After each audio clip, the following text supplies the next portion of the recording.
So the prompt was workplace, and I went rogue, which is not unusual. But anyway, it's an excerpt from something that's going to be much longer, and it's called Moments of Death. You ask why you're here and how you can escape. I have no answers that will satisfy you. I've lost count of the number of times I've cycled between a shortened life on Earth and immeasurable time in this place I've christened the in-between. My first birth was in Alkebulan in 1796, in the part of the African continent now called Ghana. When I lived there, then, I decried the elders' teaching about afterlives. I knew there could only be one me. I didn't think I was perfect, but certainly that I was imitable and irreplaceable.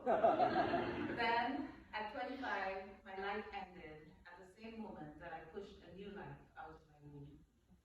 I entered this place for the first time, this in-between, where I discovered that the bodies that we inhabit on Earth are just temporary playgrounds. No matter the nature of my 7 subsequent earthly deaths, sudden, violent, or otherwise unnatural, each at age 25, coming here is like descending a playground slide that's not quite slippery enough, so I have to grasp the rails and thrust myself to the bottom. I land on my feet, but I do not enjoy the path that leads me here. Where we stand, you and I, it's dark. The sort of dark that has given up everything until it's no longer black, but the deepest blues and purples of grief. And there's a chill that feels like icy fingertips, probing at, then rearranging my bones. But that darkness and chill and your presence gives me hope that Saturnos's fingers might find their goal, and this, finally, might be the end. For I've longed for an end to this cycle of remembering and forgetting and remembering all that I've endured over 200 years. But now that I'm faced with the possibility of ending, I almost yearn for another start. Because no matter what has happened in that earthly world where I'm forced to deal with all matter of pain and injustice, I never have any answers and I'm never quite ready to leave. I see impatience quaking in your body. You don't want to hear about my past and regrets. You want to know what it will be like here.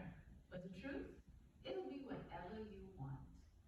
Most of the time, I conjure a light-filled house. Each window is a view of the sea and the horizon that extends forever without a trace of land.